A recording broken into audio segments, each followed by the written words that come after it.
नमस्कार बच्चों, हिंदी शाला में आप सभी का स्वागत है। मैं हूँ प्रिया यश। बच्चों, आज हम 8वीं कक्षा की वसंत पुस्तक में से पाठ 11 जब सिनेमा ने बोलना सीखा इसे पढ़ेंगे। सिनेमा, जैसे हम सिनेमा का नाम लेते हैं, हमारे ज़हन में, हमारे दिमाग में एक बड़े से सिनेमा हॉल की तस्वीर उभरने लगती है और हमें लगता है हम वहाँ बैठे हुए हैं, हमारे सामने बड़ी-सी स्क्रीन है और हम कुछ खाते-पीते हुए फ़िल्म के मज़े ले रहे हैं और साथ ही तस्वीर उभरती है फ़िल्म के पोस्टर्स की, कि जो भी फ़िल्म का पोस्टर होता है, उसी से ही हमारे अंदर एक जिज्ञासा पैदा होती है कि हमें ये फ़िल्म देखनी है कि नहीं देखनी है। जितना ज़्यादा आकर्षक पोस्टर होता है, उतना ही उस फ़िल्म के प्रति रुचि लोगों की बढ़ती जाती है। शोले फ़िल्म मतलब शोले एक ऐसी फ़िल्म है जिसको कई पीढ़ियों ने जिस फ़िल्म का आनंद लिया है, आनंद आज भी हमें रुला जाती है। अभी हाल में ही आई पंगा फ़िल्म या मदर इंडिया, तो ये सभी फ़िल्में हमें इतना रोमांचित कर देती हैं और हमारा मनोरंजन भी होता है, साथ ही हमें कुछ न कुछ सीख भी दे जाती हैं। लेकिन सोचिए कि क्या ये फ़िल्म शोले, आनंद या आज की बिल्कुल ताज़ा तरीन फ़िल्म जो बन रही हैं या सीरीज़ बन रही हैं, क्या ये शुरू से ऐसे ही बनती आई थी? जी नहीं। शुरुआती दौर में तो इनमें आवाज़ भी नहीं थी। केवल हमें लोग दिखते थे उछल-कूद करते हुए, हँसते, रोते हुए, लेकिन वो क्या बोल रहे हैं, क्या चाह रहे हैं, कुछ पता नहीं चलता था।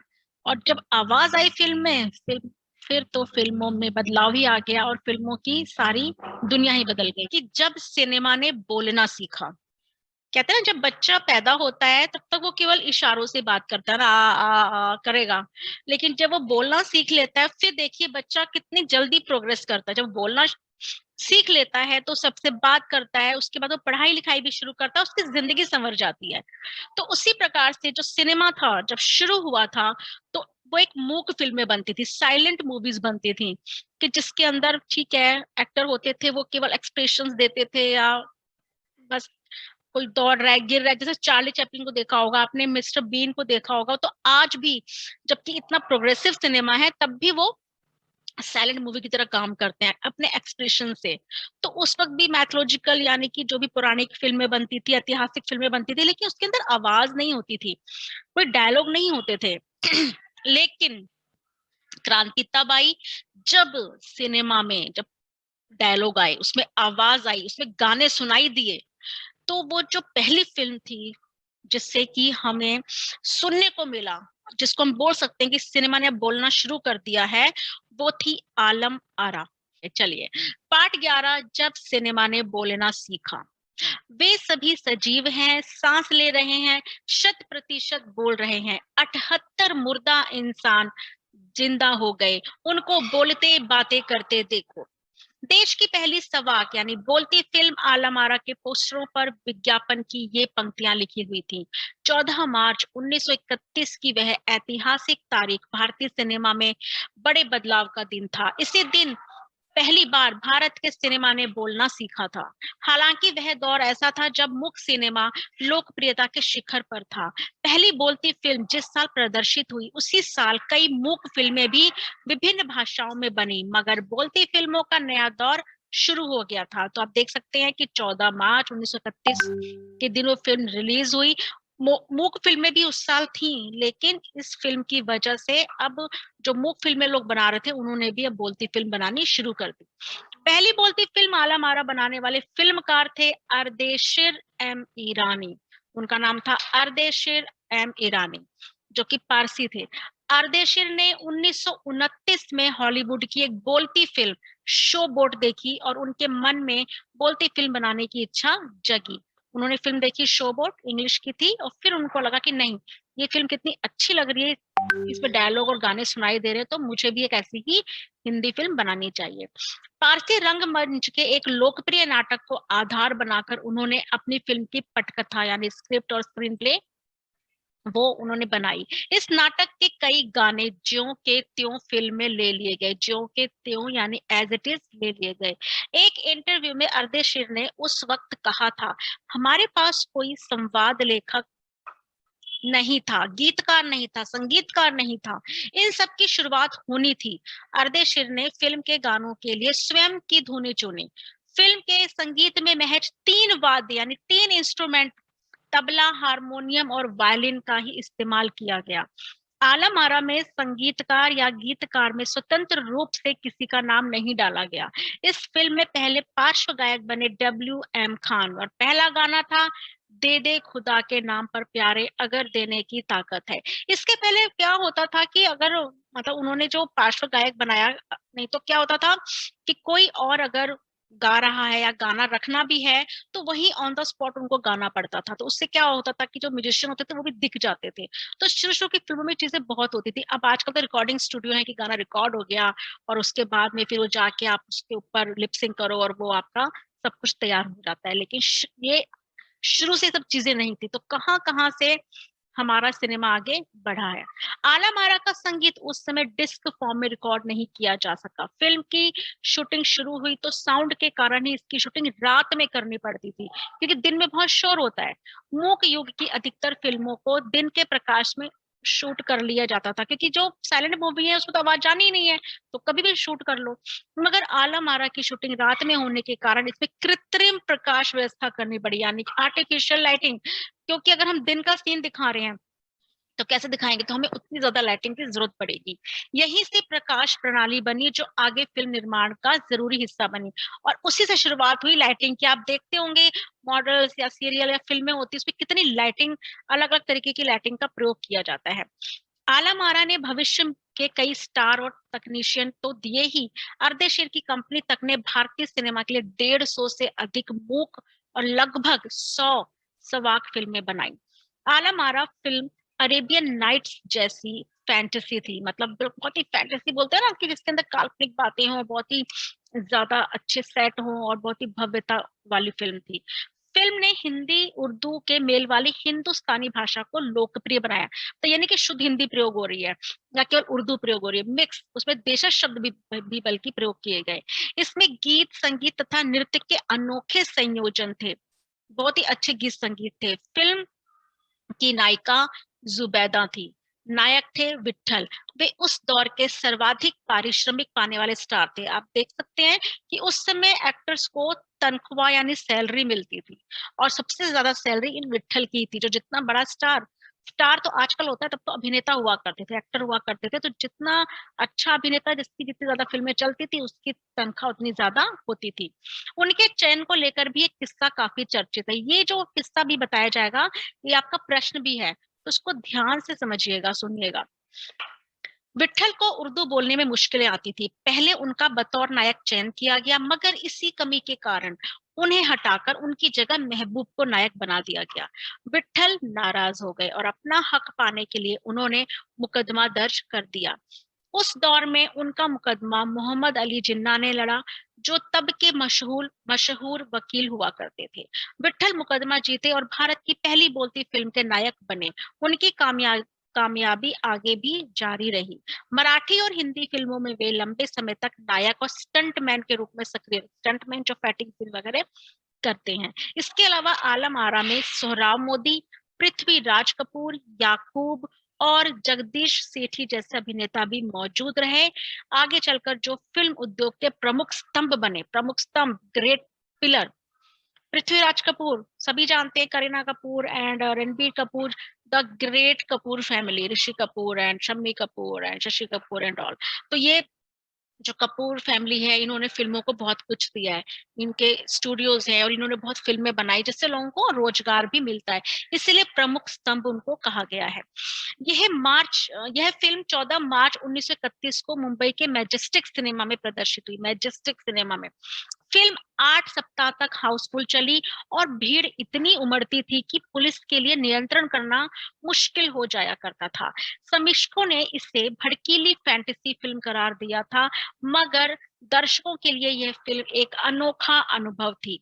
यह फिल्म 10,000 फुट लंबी थी और इसे 4 महीनों की कड़ी मेहनत से तैयार किया गया था।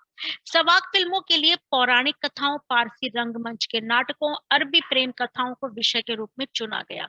इनके अलावा कई सामाजिक विषयों वाली फिल्में भी बनी। ऐसी ही एक फिल्म थी खुदा की शान। इसमें एक किरदार महात्मा गांधी जैसा था। इसके कारण सवाक सिनेमा को ब्रिटिश प्रशासकों की तीखी नजर का सामना करना पड़ा। तो देखो ये परेशानी भी आती थी, फिल्म में कोई एक्टर अगर महात्मा गांधी जैसा दिख रहा है तो बस उनके ऊपर परेशानी आ गई, उनको सजा देना या उनकी फिल्म को बैन करना आदि चीजें हुआ करती थी। सवाक सिनेमा के नए दौर की शुरुआत कराने वाले निर्माता निर्देशक अर्देशीर इतने विनम्र थे कि जब 1956 में आलम आरा के प्रदर्शन के 25 वर्ष पूरे होने पर उन्हें सम्मानित किया गया और उन्हें भारतीय सवाक फिल्मों का पिता कहा गया, तो उन्होंने उस मौके पर कहा था, मुझे इतना बड़ा खिताब देने की जरूरत नहीं है, मैंने तो देश के लिए अपने हिस्से का जरूरी योगदान दिया है। कितने हम्बल थे वो कि उन्होंने बोला कि नहीं कोई बात नहीं, तो मैंने अपना ही काम किया है। जब पहली बार सिनेमा ने बोलना सीख लिया, सिनेमा में काम करने के लिए पढ़े लिखे अभिनेता अभिनेत्रियों की भी जरूरत शुरू हुई, क्योंकि अब संवाद भी बोलने थे, सिर्फ अभिनय से काम नहीं चलने वाला था। और संवाद बोलने के लिए पढ़ना होगा, पढ़ना है तो फिर पढ़ाई लिखाई बहुत जरूरी है। मूक फिल्मों के दौर में तो पहलवान जैसे शरीर वाले, स्टंट करने वाले और उछल कूद करने वाले अभिनेताओं से काम चल जाया करता था। अब उन्हें संवाद बोलना था और गायन की प्रतिभा की कद्र भी होने लगी थी। इसलिए आलम आरा के बाद आरंभिक सवाक दौर की फिल्मों में कई गायक अभिनेता बड़े पर्दे पर नजर आने लगे। यानी कि बहुत से पहले क्या होता था, जो सिंगर होते थे वो एक्टर भी होते थे, या जो एक्टर होते थे वो सिंगर भी होते थे। आजकल है कि कोई जरूरी नहीं है, लेकिन पहले अक्सर ऐसे लोगों को प्रेफरेंस मिलती थी भाई जिसको गाना भी आता है। हिंदी उर्दू भाषाओं का महत्व बढ़ा। सिनेमा में देह और तकनीक की भाषा की जगह जन प्रचलित बोलचाल की भाषाओं का दाखिला हुआ। सिनेमा ज्यादा देसी हुआ। एक तरह की नई आजादी थी जिससे आगे चलकर हमारे दैनिक और सार्वजनिक जीवन का प्रतिबिंब फिल्मों में बेहतर होकर उभरने लगा। अब क्या है, अब रियल स्टोरी पे फिल्में बनती हैं, जो सोसाइटी में हो रहा है बनती हैं, साइंस फिक्शन पे बनती हैं। उस समय केवल माइथोलॉजिकल या कुछ ऐसी स्टोरीज पे बनती थी। और आलम आरा फिल्म के इतने हिट होने का एक कारण ये भी था कि इसके अंदर जो स्टोरी थी, जो उसमें कपड़े थे, मतलब लव स्टोरी थी, प्रेम कहानी थी, और इसमें जो कपड़े थे वेस्टर्न मॉडर्न कपड़े, मॉडर्न लोग, तो लोगों को उस जमाने में सोचिए कि 1931 आजादी से पहले का, बहुत पहले का जमाना, 14-15 साल पहले का जमाना, उस समय के लोग कैसे होंगे ना, कितना ज्यादा बेचार। अभी तो वहां पे मतलब गांव से संबंधित लोग होंगे, इतने पढ़े लिखे लोग नहीं होते थे, उनको लिए सब चीजें बहुत बड़ी बात थी। तो पर्दे पर इतने गानों को देखना, इतना अच्छी ड्रेसेस को देखना, लव स्टोरी को देखना उनके लिए बहुत बड़ी बात थी। तो इसलिए उन लोगों ने इस फिल्म को बहुत पसंद किया, बहुत ज्यादा पसंद किया। अभिनेताओं अभिनेत्रियों की लोकप्रियता का असर उस दौर के दर्शकों पर भी खूब पड़ रहा था। माधुरी नाम की फिल्म में नायिका सुलोचना के हेयर स्टाइल उस दौर में औरतों में लोकप्रिय थी। जैसे साधना कटवाल आज भी चलते हैं ना, आज भी होता है ना, मुझे ऋतिक की तरह बाल चाहिए, मुझे उसकी तरह ड्रेस चाहिए, मुझे उसकी तरह ये रखना है, मेरे हेयर स्टाइल, ड्रेस, ये शूज, जो भी चीजें हैं, हम फैशन ट्रेंड को कहाँ से कॉपी करते हैं, कहाँ से फॉलो करते हैं, इन्हीं मॉडल्स और फिल्म फिल्म एक्ट्रेस को देखकर। तो उस समय भी देखिए, उस जमाने में भी लोग कॉपी किया करते थे। औरतें अपनी केश सज्जा उसी तरह कर रही थी। अर्देशीर ईरानी की फिल्मों में भारतीय के अलावा ईरानी कलाकारों ने भी अभिनय किया था। स्वयं आलम आरा भारत के अलावा श्रीलंका, बर्मा और पश्चिम एशिया में पसंद की गई। भारतीय सिनेमा के जनक फाल्के को सवाक सिनेमा के जनक अर्देशीर ईरानी की उपलब्धि को अपनाना ही था, क्योंकि वहां से सिनेमा का एक नया युग शुरू हो गया था। जो भारतीय सिनेमा के जनक थे, जो लेख जिन्होंने सिनेमा शुरू किया, वो थे दादा दादा साहब फाल्के। वो मतलब बस मूक फिल्मों में खुश थे, वो नहीं, उनको इंटरेस्ट नहीं था कि बोलती फिल्में बने। लेकिन उन्होंने जब देखा कि अर्देशीर ने इतनी अच्छी फिल्म बनाई है और लोग पसंद कर रहे हैं, तो उन्होंने भी इस चीज को मान लिया कि हाँ बोलती फिल्में होनी चाहिए, और उन्होंने भी फिर बोलती फिल्में बनानी शुरू की। देख सकते हैं, ये मैंने आपको जैसे बताया था कि पोस्टर्स हैं, ये है उस समय जिनका नाम लिया गया, जो एक्टर, जो हीरो थे फिल्म के, विठल, और ये अभिनेत्री एक्ट्रेस जुबैदा, और ये है अर्देशीर नाम एंड है ईरानी, सिराज कपूर। जिन्होंने जिन्होंने ये फिल्म बनाई है। ठीक है। और ये है शो बोट मूवी का पोस्टर, जिसको देखकर उन्हें प्रेरणा मिली कि मुझे भी एक बोलती हुई फिल्म बनानी चाहिए और मैं फिल्म बनाऊंगा। और ये सब जो पोस्टर पे लिखा गया था वो पंक्तियां हैं, जो कि अगर आप पुराना पोस्टर निकालेंगे, आप ढूंढेंगे आप गूगल पे तो आपको मिल जाएगा। आई थिंक मैंने यहाँ पे एक रखा भी था, पोस्टर था मेरे पास अभी। ये देखिए यहाँ पे, ये पोस्टर पे इस तरह से ये लिखा गया था। तो ये फिल्म की कुछ रोचक जानकारियां हैं, और ये बहुत बड़ी बात है कि आला मारा जैसी फिल्म बनी हमारे हिंदी सिनेमा में, हमारे देश में, जिससे कि एक जो सिनेमा जगत है उसमें बहुत ही बड़ा बदलाव और बहुत ही बड़ा परिवर्तन आया। तो ये कुछ प्रश्न है आपके, जो संक्षेप में इनके उत्तर हैं। तो पहली बोलती फिल्म का नाम क्या था? बहुत ही आसान है, आला मारा। आला मारा। आला मारा। आला मारा फिल्म के निर्माता कौन थे? अर्दिश एम ईरानी। अर्देशीर को फिल्म बनाने की प्रेरणा कहाँ से मिली? शोबोट। शोबोट, अंग्रेजी फिल्म शोबोट से। आला मारा फिल्म कब प्रदर्शित हुई? प्रदर्शित कब हुई थी? 14 मार्च 1931। आला मारा फिल्म किस सिनेमा हॉल में प्रदर्शित हुई? मैजेस्टिक। Very good. आला मारा फिल्म कब तक हाउसफुल चलती रही? कब तक? 4 हफ्ते। 8 हफ्ते। 8 हफ्ते। समीक्षकों ने आला मारा फिल्म के बारे में क्या कहा? क्या कहा था? जो क्रिटिक्स थे, उन्होंने जो उसकी समीक्षा कर रहे थे, उन्होंने क्या कहा था? भड़कीली फैंटेसी, बड़ी भड़कीली फिल्म है और इसमें फैंटेसी ज्यादा है, काल्पनिक चीजें ज्यादा है। आला मारा फिल्म की लंबाई कितनी थी, अगर याद होगा तो? लंबाई 10,000 फुट। फिल्म में नायक के रूप में किसका चयन हुआ था? कौन थे नायक? विट्ठल। फिल्म की नायिका कौन थी? जुबेदा। फिल्म की कहानी कहाँ से ले गई? नाटक। पारसी नाटक से। पारसी नाटक। अर्देशीर ने शो बोट फिल्म कब देखी थी? किस साल में देखी थी? 1930। नहीं, 29। 1929। हाँ, 29। हाँ, आला मारा फिल्म में कितने और कौन कौन से संगीत वाद्य प्रयोग किए गए थे? 7। Harmonium, violin, tabla. Yes, very good Shreya. Ma'am मेरे को लगा गाने पूछ रहे थे। आला मारा फिल्म के पार्श्व गायक कौन थे? पार्श्व गायक WAM खान। वेरी गुड हर्षित, वेरी गुड। विट्ठल को पहले फिल्म से क्यों निकाला गया? पहले तो निकाल दिया, उर्दू साहित्य पढ़ने नहीं आती। उर्दू नहीं आती। अब विट्ठल को हटाकर किसे नायक बनाया गया? उर्दू को महबूब को। विट्ठल का मुकदमा किसने लड़ा था? मोहम्मद अली जिन्ना ने। आला मारा फिल्म के 25 वर्ष पूरे होने पर सम्मानकर्ताओं ने उन्हें क्या खिताब दिया? डायरेक्टर को क्या खिताब दिया? पहली बोलती फिल्म बनाने का। नहीं, सवाक फिल्मों के पिता।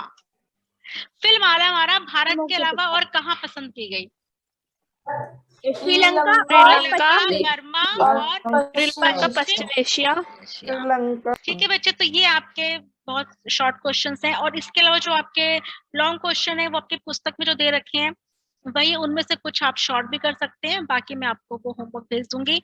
उसमें जो मुख्य प्रश्न है वो एक यही है कि उन्होंने क्या कहा था?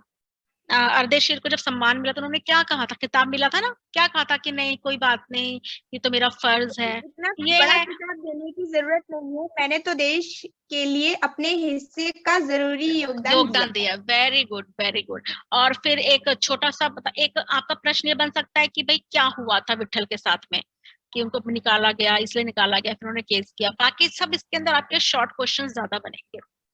ठीक है बच्चे, तो ये आपका पार्ट है, इसको आप पढ़िएगा एक बार फिर से, और जो भी मैं उसका काम दूंगी उसे पूरा करिएगा। तो उससे जुड़े रहिए, हिंदी शाला से जुड़े रहिए, हिंदी के बारे में और हिंदी के पाठों के बारे में नित्य नई जानकारी और जो भी सिलेबस है वो यहाँ पर आपको मिलता रहेगा। तो चैनल को अधिक से अधिक देखें और इसको शेयर करें, लाइक करें और सब्सक्राइब करें। मैं अगली कक्षा में फिर से मिलती हूँ, तब तक के लिए नमस्कार।